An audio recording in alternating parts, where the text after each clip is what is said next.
Hello, and welcome to another episode of the Rich by REIT Podcast. I'm Diana Wrona, Director of Private Capital Markets, and I'm joined by Ray, President of Capital Markets here at Lankin Investments.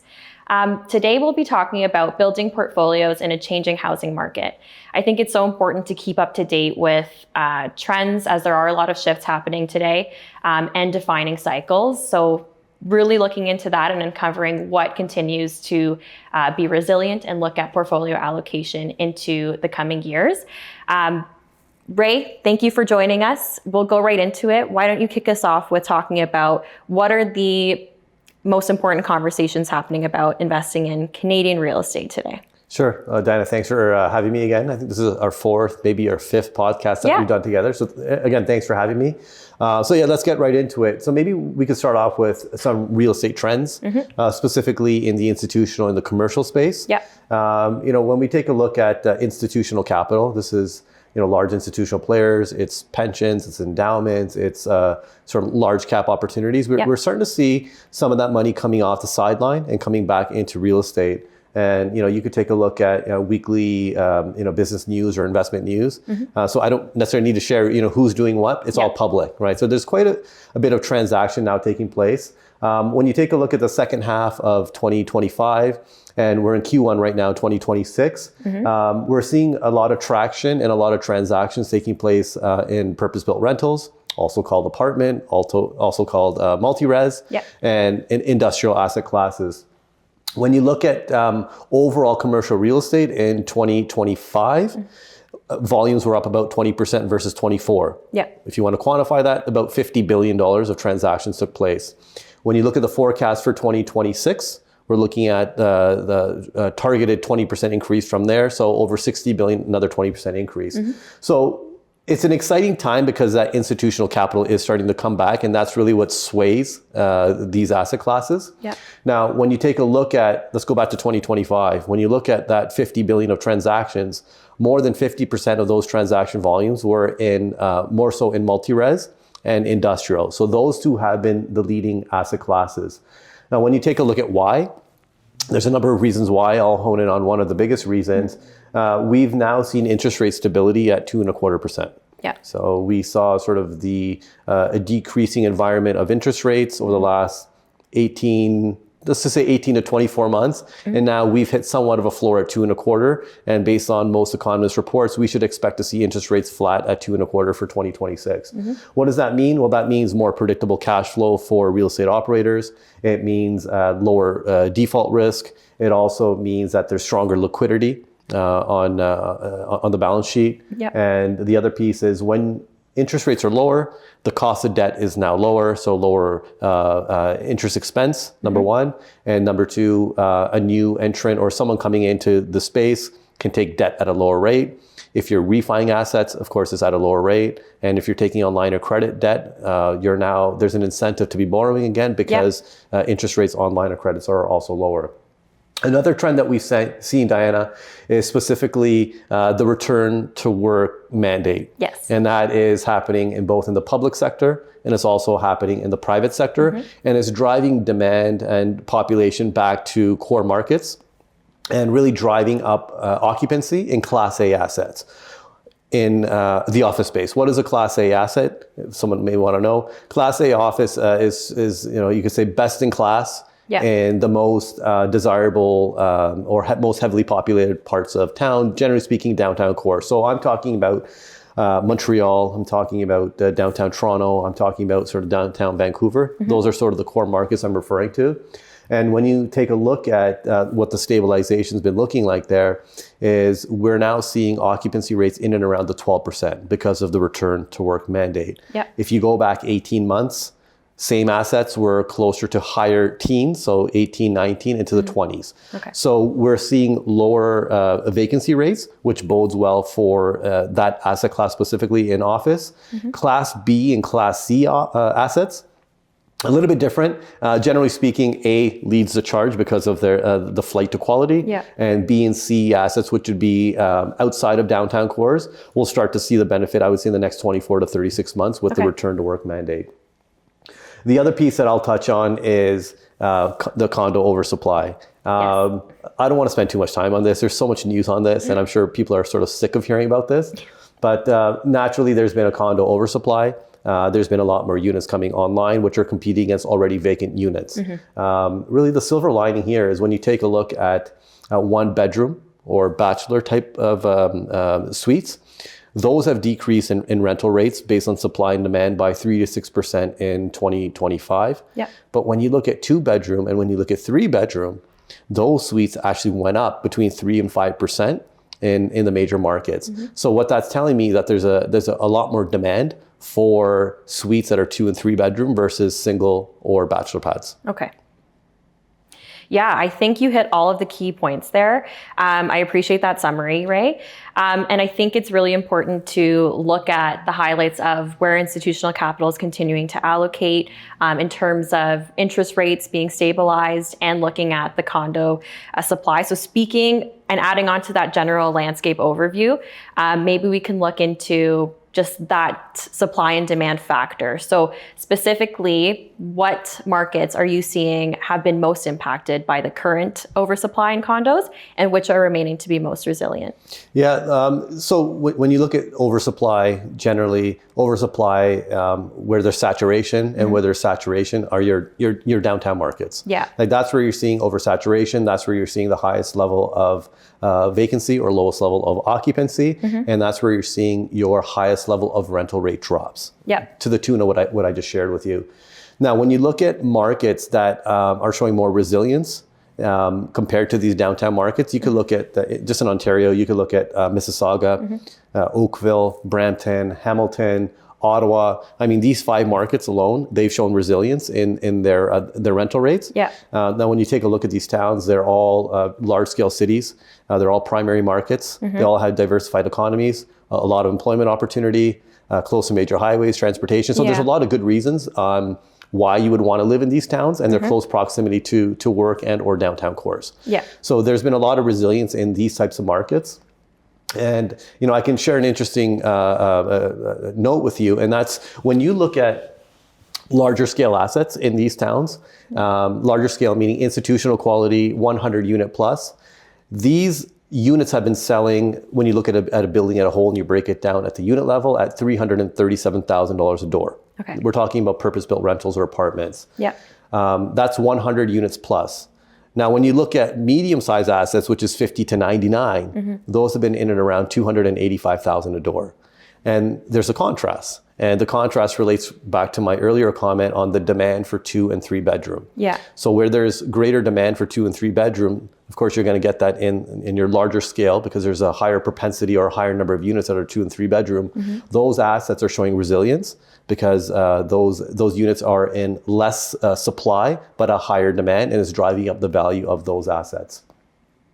The other thing that we're seeing is this is really the end of condo development. So again, I don't want to touch too much on condos, but it's still a noteworthy topic that we talk about. And the end of condo development really is that we have units that are now coming online, but we're not seeing new construction starts. And the end of condo development will certainly help in the upcoming years stabilize downtown markets, where we've seen the most impact, also mitigate sort of a soft leasing market. What we are seeing is the attempt from developers that are in the condo space to convert condos or upcoming projects or existing projects to purpose-built rentals, to apartments. Great idea. I think some of the risks that are involved here is some of the banks don't like lending to development right now. So that's certainly, I would say, a risk that's that in the marketplace for some operators. The other thing is a consideration point is developers, Diana, are not necessarily operators. Developers develop, they sell off units, and then they move on to their next project. When you're an operator of an asset, as we are as Lankin, we know it's very different than being a developer. They're 2 different skill sets. And the other piece that I'll touch on is when you look at the build costs of a new asset, the build cost in today's market economics is certainly going to be higher than the values that I just shared with you, what we're buying at, $337,000 a door, or $285,000 a door. And effectively what that means is that higher build cost will show up in the rental rate of that building when it comes online. So the challenge becomes is Well, you have a new asset that comes up that's a purpose-built rental, but the rental rate isn't competitive to the existing supply that's in the marketplace. So that's going to create, I would say, not confusion, but certainly a challenge to get that building up to a certain level of occupancy. Yeah, that's great. And I think it's important to highlight that we are at or nearing an inventory peak for condos, and that as we move towards 2028, there will be that absorption of supply again. So a little bit more stabilization coming to the market. But I like what you were saying about large scale assets. Maybe we can touch on a little bit on what's proving to be most resilient in that space.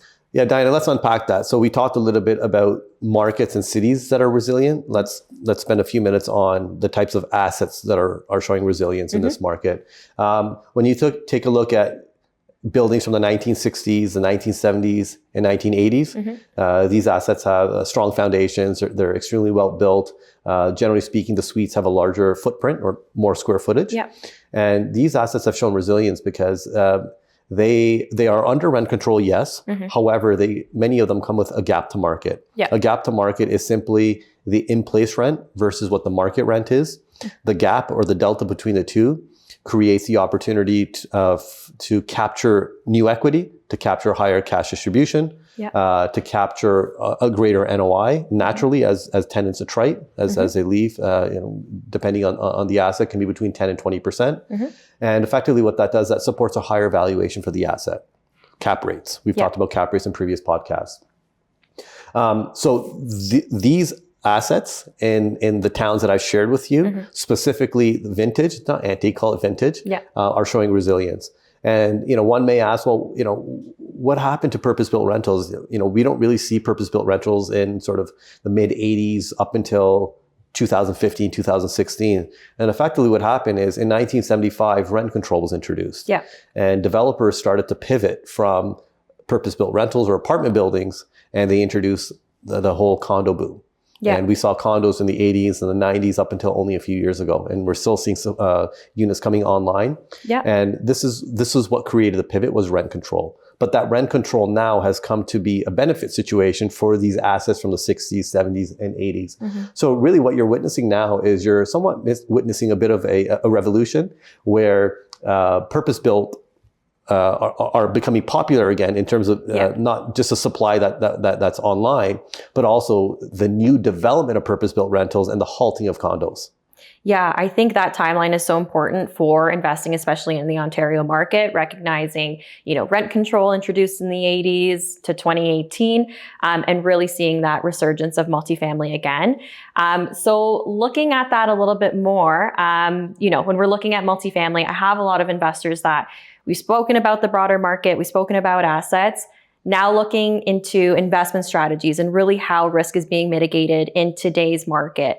What would you say investors need to know or can bring and ask to their advisors regarding investment strategies in multifamily? Diana, one of the things that you'll hear me talk a lot about is investment strategy matters. And given the market trends that we're facing today, firms need to be able to pivot really quickly with their investment strategy. Now, some of the things that you want to look at as a firm or as an investor, as a portfolio manager, as an advisor are, from that perspective, is what are the types of assets that a firm is buying? Are they Class A? Are they Class B? Are they Class C assets? Does it make sense, the type of assets as per the investment strategy? The other thing is the market resilience of the geographies that you're buying in. Like, do these geographies make sense to be buying assets in, and the types of assets that you're buying in them? The other piece is the actual management of the asset itself. Very important. And this really comes down to, are you actively managing your asset or are you more so passive? And we'll unpack this in a few minutes. There's a lot to talk about on that topic. Then the other piece is things like tenant profile. Like, do you have a diverse tenant profile in your portfolio that you really diversify out risk of where cash flow is coming from? Yeah. And really what it comes down to is you want to optimize profitability. That's what this really comes down to.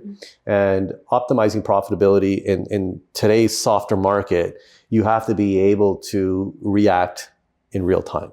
Yes. And reacting in real time, not just from a perspective of shifting of investment strategy, but optimizing investment strategy and control oversight. It's really important to build a defensive portfolio. And this is really to protect the downside on your fund or your asset. And there's many things that are that can trigger that can really trigger a portfolio today. And there's a lot of volatility. Well, we've seen it with interest rates. Of course, now they flatlined at 2.25, but we certainly saw volatility there. Rents can be volatile. Again, I shared some stats on that, on the volatility that we see in rents. And probably the biggest one is we've seen a shift in supply and demand. And yes, we'll see a neutralization of supply and demand taking place around 2028 based on some forecasts. Again, we'll unpack that in just a moment. But these are the things that you have to consider. And really, when you take a look at, who are the winners? The winners are those that they can pivot in real time. And, I don't want to say those that are losing, but those that may be in a position of status quo are those that may have an ancient investment philosophy and or those that are not actively managing their assets. So Diana, let's talk a little bit about active management versus passive management. An active manager, generally speaking, is managing several initiatives to grow NOI at the asset level. You're being strategic with how you're financing your asset. And sort of back to the first point that I made about investment strategy matters. What are the geographic markets that you're buying in? When are you buying? Market timing is very important as well. Are you paying at market? Are you paying above market? Or are you paying below market? All these things factor into valuation. That's really what an active manager is assessing. A passive manager may more so have a mandate of maybe a growth mandate, and it could be perhaps grow at all costs. So are you buying the right assets, number one? And number two, are you actively managing the assets? They may not be. Are they relying more so on gap to markets to really drive value? Yes, we see that happening quite often with some of the players in North America. So these are some of the differences between active and passive management, and they make a real difference on how a portfolio performs and then essentially the return profile an investor receives. The last thing I'll say is it's very important to also evaluate the firm structure. And what does that mean? Firm structure just really means is there owner mentality at the firm? And, is there vertical integration? What's third party, right? I mean, you have asset management, you have investment management, you have property management. And the value having all of these business lines housed within an organization, you now have the entrepreneurial ability to manage your own assets at your own pace versus relying on third parties that may be managing for several different firms and your mandate may not be a priority for them. I think that's really important just because it is so important to look at how everything is being managed to drive efficiencies and values even in market downturns. You want to make sure management does have that, built into their investment goals and they have that agility. So obviously, it's that time of year. A lot of people are reassessing their current investments and looking to further allocate in their portfolios. So what trends are you seeing in terms of allocation into real estate today? Diana, I'm very bullish on multifamily, on apartments, and there's a few reasons why. In the last 2 years, we've seen interest rates drop off at 2.25%. Generally speaking, when interest rates drop, so do cap rates for real estate. This is how it's a measure of a real estate valuation. When cap rates drop, it means market values go up. It's sort of an inverse relationship. What we've seen is interest rates have come down, but cap rates haven't really shifted at the same pace that they would have historically. What this tells me is that there's a lot of unlocked valuation or unlocked equity in the multi-res space, given that lower interest rate environment. We've seen the deep pool of buyers starting to come back to the marketplace. Again, there's transactions that are taking place weekly.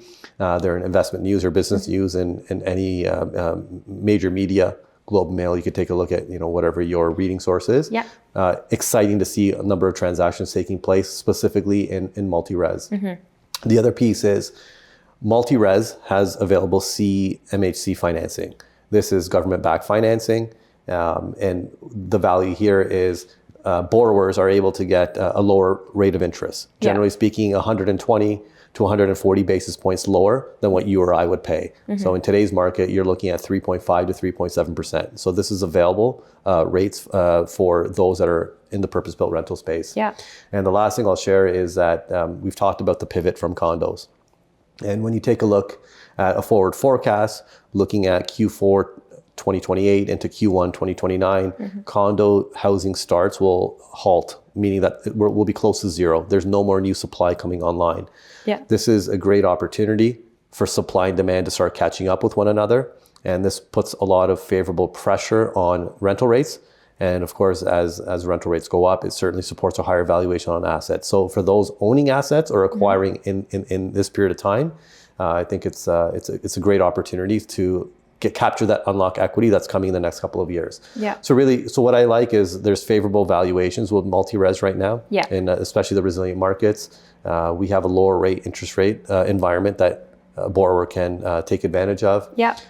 There's growing demand. Again, institutional capital is slowly coming back. And there's, of course, the upcoming neutralization of supply and demand in the next couple of years. To me, that's magic in a bottle. Yeah. The other piece I'll touch on, and this is specifically for investors, for advisors, for equity groups, and for portfolio managers. And I'll just sort of, as I'm summing this up here, I spoke to this a moment ago, but investment strategy matters. Yes. The active management philosophy, the owner mentality, and how you manage your assets, it absolutely matters. And it shows up in the resilience of the assets, but also the performance model of the funds themselves, versus those that are potentially passively managing their funds and or their assets. We've seen events of liquidity management or flat NAV growth taking place. Ray, I think those are all great points that you shared when you're talking about multifamily with favorable interest rates and us coming towards the end of the development cycle. It's definitely a great opportunity to invest into, apartment funds right now and really get that entry point of adding private real estate to your portfolio. I've been getting a lot of inquiries from direct real estate investors who have a lot of exposure into condos or single family homes, looking to add that scale and stability to their portfolios, but while also taking advantage of that active management strategy, taking advantage of industry experts and that professional management to add on to stability in their portfolios. When you're looking into specific investment managers as well, Lankin has been recognized as a top leader in transactions in 2025. So really taking advantage of those active management strategies built around today's market cycles, I think is extremely important. And also, as people are maximizing their registered accounts, these TFSAs and RSPs are great for holding these long-term strategies. But also when you're looking at maximizing these allocations, maybe in non-registered accounts in your personal name or through a corporation, Lankin has done some very interesting things that no other real estate operator is doing in providing, trust shares as well as limited partnership structures. So the trust units are available for these registered accounts. The limited partnership opportunities really have those highly tax advantaged structures with return of capital, capital gains, as well as, taxable loss flow through. So definitely great to uncover there. Even just looking at the types of assets in these portfolios, they're already built, already cash flowing. So in terms of those distributions that are paid out on a monthly or quarterly basis, we can use those tax deferral strategies to treat them as return of capital.